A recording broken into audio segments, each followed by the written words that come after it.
Hello friends, mobile पाठशाला में आपका स्वागत है। दोस्तों, मैं आज आप लोगों के बीच एक नए सेशन के साथ उपस्थित हुआ हूं। दोस्तों, यह एक क्वेश्चन आंसर टाइप सेशन ही होगा और इसमें हिस्ट्री के कुछ क्वेश्चंस लिए जाएंगे जो कि मॉडर्न हिस्ट्री से संबंधित है। और दोस्तों, आज के सेशन में जो भी प्रश्न रखे गए हैं वह ब्रिटिशर्स की एजुकेशन पॉलिसी और इंडियंस के द्वारा शुरू किए गए जो भी अखबार थे उनसे संबंधित है। तो दोस्तों, सेशन में आगे बढ़ने से पहले मैं आपसे रिक्वेस्ट करना चाहूंगा कि ज्यादा से ज्यादा आप हमारे वीडियोस को लाइक और शेयर करें और हमारे चैनल को कृपया सब्सक्राइब करें, साथ ही साथ बेल आइकन अवश्य दबाएं। तो देखिए दोस्तों, सेशन में आगे बढ़ने से पहले कुछ चीजें आपको बता देना चाहता हूं कि ब्रिटिशर्स एजुकेशन पॉलिसी आखिर भारत में लाना क्यों चाहते थे। तो दोस्तों, एक तरह से आप देखिए कि ब्रिटेन से कोई अगर शिक्षित व्यक्ति या कोई शिक्षित मान लीजिए एक क्लर्क लाना है तो उसको ज्यादा सैलरी देनी पड़ती, उसको यहाँ रहने में थोड़ी प्रॉब्लम होती, ज्यादा सुविधाएं प्रदान करनी पड़ती। और भारतीय को ही अगर थोड़ा सा पढ़ा लिखा करके क्लर्क की नौकरी दे दी तो सस्ते में निपट जाएंगे ब्रिटिशर्स। तो इसीलिए इन्होंने एजुकेशन पॉलिसी शुरू की। इसमें कोई बहुत ज्यादा भला करने की इनकी नीति नहीं थी। ठीक है, खैर शिक्षा से भला तो होता ही। तो देखिए, हंटर कमीशन की रिपोर्ट में विकास पर विशेष जोर दिया गया। तो किसके विकास पर दोस्तों? उच्च शिक्षा पर विशेष जोर दिया गया था हंटर कमीशन की रिपोर्ट में। ठीक है, कि उच्च शिक्षा अब थोड़ी सी मतलब और दी जाए भारतीयों को और इसमें सम्मिलित किया जाए। आगे बढ़ते हैं। नेशनल काउंसिल ऑफ एजुकेशन की स्थापना कब हुई थी? तो दोस्तों, नेशनल काउंसिल ऑफ एजुकेशन की स्थापना की गई थी 15 अगस्त 1905 को। ठीक है, याद रखेंगे, 15 अगस्त 1905 को नेशनल काउंसिल ऑफ एजुकेशन की स्थापना की गई थी। आगे बढ़ते हैं तीसरे प्रश्न की तरफ। देखिए दोस्तों, इनका नाम आप लोगों ने कई बार सुना होगा, लॉर्ड मैकाले।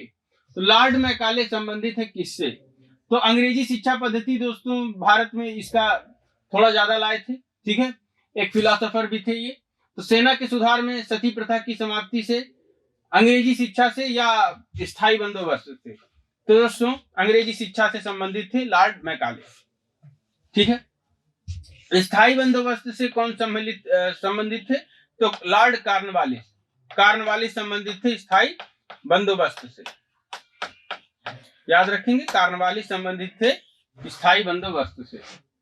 सेना के सुधार, सती प्रथा की समाप्ति। ठीक है, राजा राम मोहन राय के द्वारा सती प्रथा के प्रयासों द्वारा ही सती प्रथा की समाप्ति हुई थी। आगे बढ़ते हैं। भारत में आधुनिक शिक्षा प्रणाली की नींव किससे पड़ी?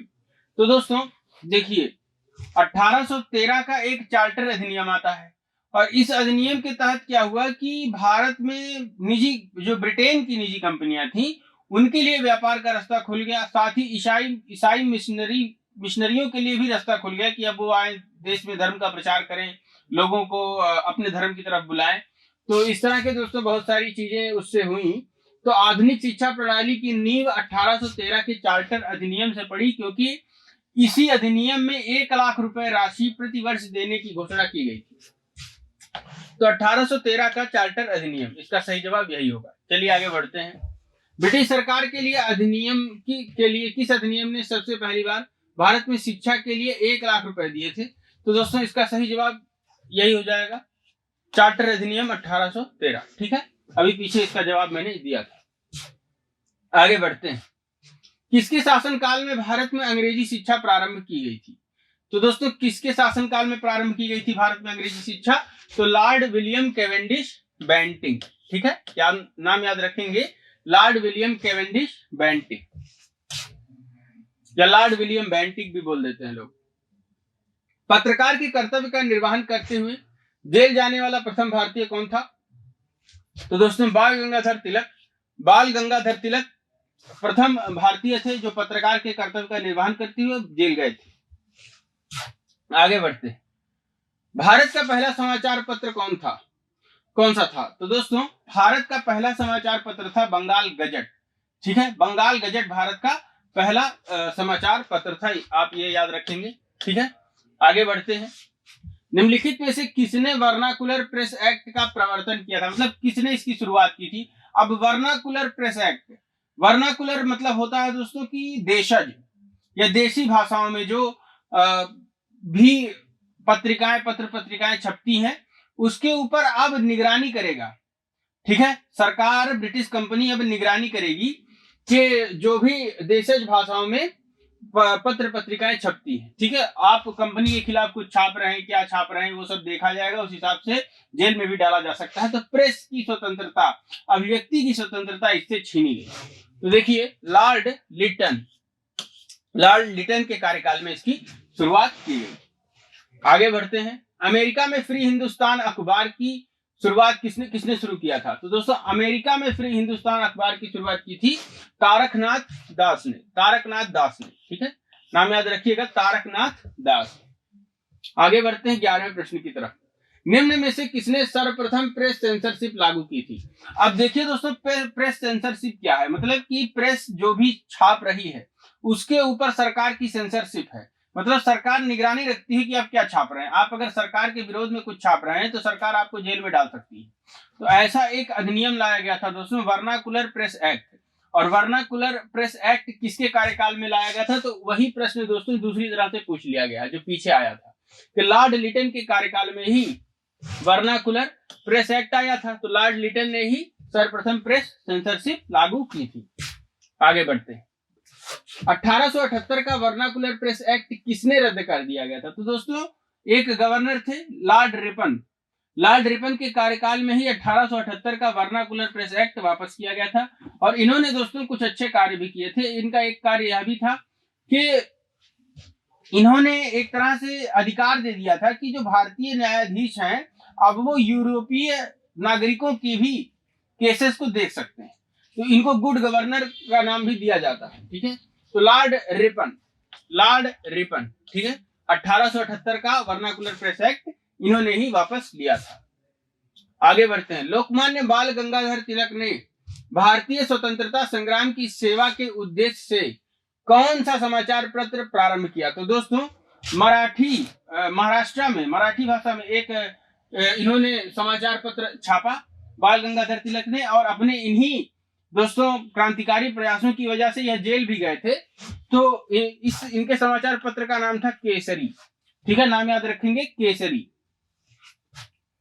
आगे बढ़ते हैं। फारसी साप्ताहिक मिरातुल अखबार को प्रकाशित करते थे। अब बहुत से लोग सोचेंगे कि या तो कोई पारसी होंगे या तो मुस्लिम होंगे, लेकिन ऐसा नहीं है, ठीक है। मिरातुल अखबार को दोस्तों किसने प्रकाशित किया था?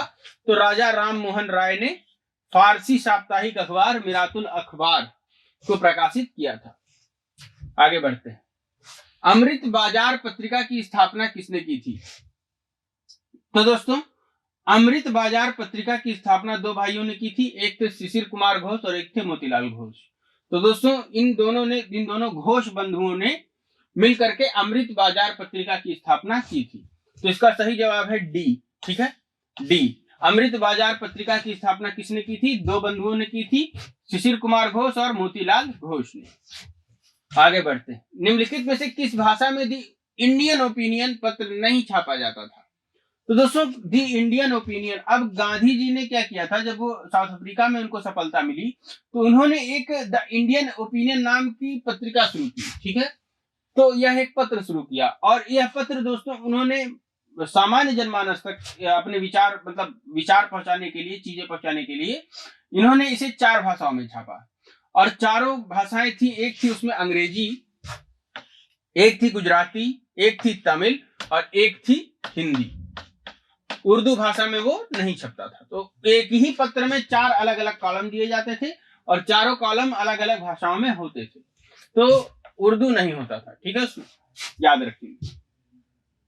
चलिए, एक साप्ताहिक के रूप में न्यू इंडिया का शुभारंभ किसने किया था? तो दोस्तों न्यू इंडिया साप्ताहिक की शुरुआत की थी एनी बेसेंट ने। और एनी बेसेंट का संबंध होम रूल पार्टी से था। होम रूल के लिए ही वो लगातार काम कर रही थी। तो होम रूल पार्टी से संबंध एनी बेसेंट का था। अगर न्यू इंडिया का शुभारंभ किसने किया था, यहाँ पे किसी पर्सन का नाम लिखा होता तो एनी बेसेंट आप लगाते। चलिए आगे बढ़ते हैं। भारतीयों द्वारा अंग्रेजी भाषा में प्रकाशित प्रथम समाचार पत्र था। तो दोस्तों भारतीयों द्वारा अंग्रेजी भाषा में प्रकाशित प्रथम समाचार पत्र तो हिंदू पैट्रियाट था, ठीक है, हिंदू पैट्रियाट। आगे बढ़ते हैं। हरिजन के प्रारंभकर्ता कौन थे? दोस्तों हरिजन नाम के जो पत्र था उसके प्रकाशक या उसके प्रारंभकर्ता कौन थे? तो महात्मा गांधी थे, ठीक है, मोहनदास करमचंद गांधी। आगे बढ़ते हैं। भारतीय ब्रह्म समाज के संस्थापक कौन थे?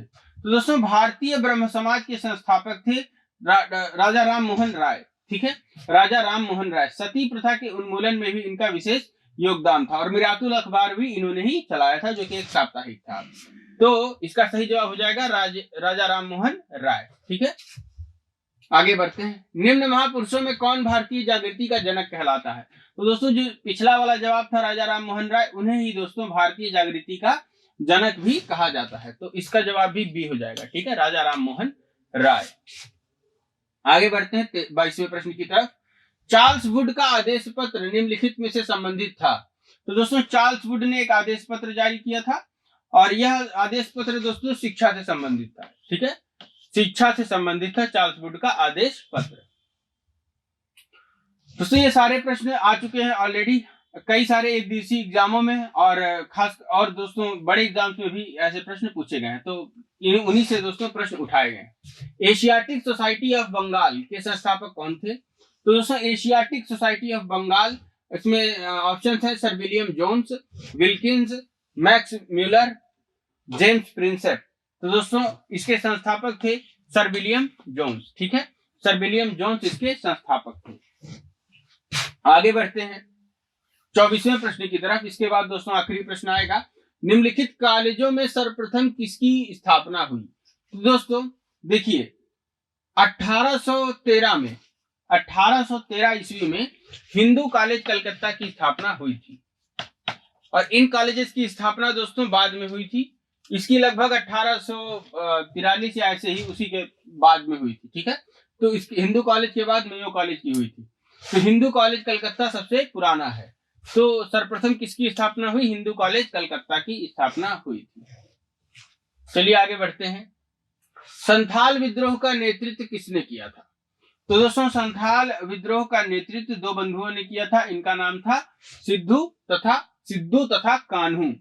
सिद्धू तथा कान्हू, इन्होंने ही संथाल विद्रोह का नेतृत्व किया था। यह एक जनजातीय विद्रोह था, यह एक आदिवासी विद्रोह था। तो दोस्तों इस सेशन में 25 प्रश्न लिए गए। जो ज्यादातर प्रश्न दोस्तों यह मॉडर्न हिस्ट्री के थे और सारे प्रश्नों में दोस्तों या तो ब्रिटिशर्स की शिक्षा नीति से संबंधित थे या तो भारतीयों के द्वारा शुरू किए गए अखबार और प्रेस से रिलेटेड क्वेश्चंस थे, जो कि आपके एग्जाम पॉइंट ऑफ व्यू से बहुत ही इंपॉर्टेंट है। दोस्तों इसी तरह के महत्वपूर्ण सेशंस के साथ मैं आप लोगों के बीच आता रहूंगा। Please like, share and subscribe our channel. Thanks.